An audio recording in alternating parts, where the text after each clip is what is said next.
એ જોડીને ગાલિયો તારે મહાત્મા આયા આશ્રમ ઉપર. બીજે દિવસ એમને કહ્યું કે આપણે હાર શું કરવા લાવ્યો? રાજા તો આપણો છેલ્લો છે, આપણે માગીએ હોય તો દઈ દે, ને આપણે એને લાવ્યો શું કરવા? એના મનમાં એમ ચિંતા થઈ. પાછા હવે મહારાજ હાર લઈને રાજાને ત્યાં ગયા. राजा क्या तो भाई मेरा हाथ काट, नहीं तो मेरे को सूली ऊपर चढ़ा. राजा કહ્યું કે આપ મારા ગુરુ હોય ને એવી રીતે, તો કે મારાથી એ કામ થયો કેમ? મારે જોઈતી હોય તો તું આપી દે, મારે આ લેવાની જરૂર શું હતી? તો હવે રાજાને શું કર્યું કે બોલ ભાઈ, હવે તારા અંજલ ક્યાંથી આવ્યો? રાજા તો કોઠારમાં ક્યાંથી આવે. પછી એને ત્યાં એક સોનેરો અંજન આવ્યો. સોનારે ઉપર રાજાએ પાડી ને એના અંજલ હતો ઘરનો, ઓ લાવીને ત્યાં કોઠારમાં વપરાયો. ઓ એમને ખાવામાં આવ્યો. જે પછી એના મેં લખ્યું છે ભાગવત મેં, એના માટે આ અંજલ ખાવામાં ફેર હોય. અંજલ ખાવામાં ફેર હોય. હવે એની જગ્યા એ મહારાજ તો એમને માફી માંગી, રાજા જોકો છોડી દીધા. પછી એક ઋષિને સૂળી ઉપર ચડાયો.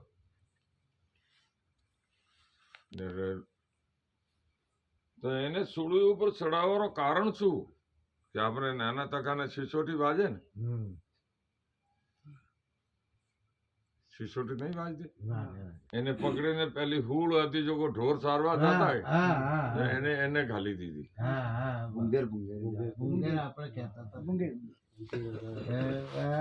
એના માટે આ ઋષિ ઉપર એવો કોઈ અપરાધ આવ્યો જો કે એમને સૂળી ઉપર ચડાયા. તો અંતર ઋષિ શરીર में कोड હતો, દત્તાત્રેયજી રે પિતાજી રે અંતર ઋષિ.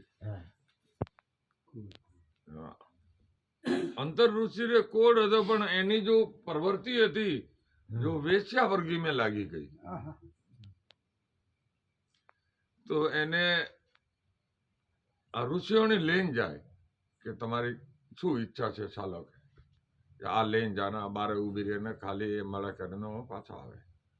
તો એનાથી આ ઋષિ હુળી ઉપર તો જો અંધારા પગ અડ્યો તારે આ ઋષિએ શ્રાપ આપ્યો કે જો મને હલાયો છે એ સવાર મેં દન ઊંઘતું જ મરી જશે.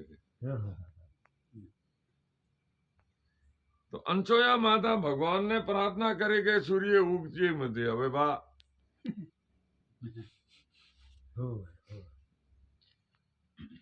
તો શું કારણ જે કે એની પછી કે આ ઋષિને સૂળી શેના માટે કે આ 8 સાલનો હતો ને એને આ અપરાધ કર્યો હતો, એના માટે એને કે સૂળી ચડાયો હતો.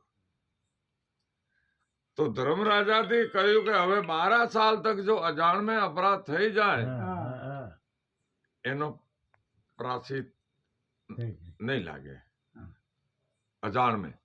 જાણ में કરશો તો લાગશે. પછી હવે આ સૂર્ય નહીં ઉગે, જે દેવતા ભેગા થયા. પછી નારદજી કહ્યો લક્ષ્મીજીને ને પાર્વતીને ને સાવિત્રીને કે એમ કર, હવે આ એમને તારા પતિઓને મોકલો. એમને મોકલ્યા ને કહ્યું કે ભાઈ એને શરીરમાં કંચન હોય એને જોઈએ, ઋષિનો શ્રાપ ને લાગવો જોઈએ, એને શરીર કંચન હોય છે, અંતર ઋષિનો શરીર કંચન હોય. તો પછી નારદજી કહ્યું કે ધણી દેવતાને તમે જાઓ કે મૃત્યુલોક में સતી છતી કરો છો, સતી છે પહેલી તમે જાઓ કે જો કે એ મૈયા ભિક્ષા આપ. કેવી રીતે કે બિના બસ્તરથી. હવે तीनों देवता ज्ञान बिना वस्त्र थी वरना खाली जाए तो वरने पतिव्रता भंग वे અને સૂર્ય ભગવાનને કહે સૂર્ય ભગવાન મેં પતિવ્રતા હો તો तीनों બાલક સસમિનારા થઈ જાય જે तीनों બાળક સસમિનારા થયા ને એને વસ્ત્ર નાખે ને થોંદરે લગાડ્યા તો तीनों કે હવે તમે મારી ઓદર મેં જન્મ લેવું પડશે જે એ 3 મૂળો વાળા દત્તાત્રેય ભગવાન થયા કંચનભાઈ એવી વાત છે તમે દિલીપભાઈ તમારા જ્ઞાન રે જો તમે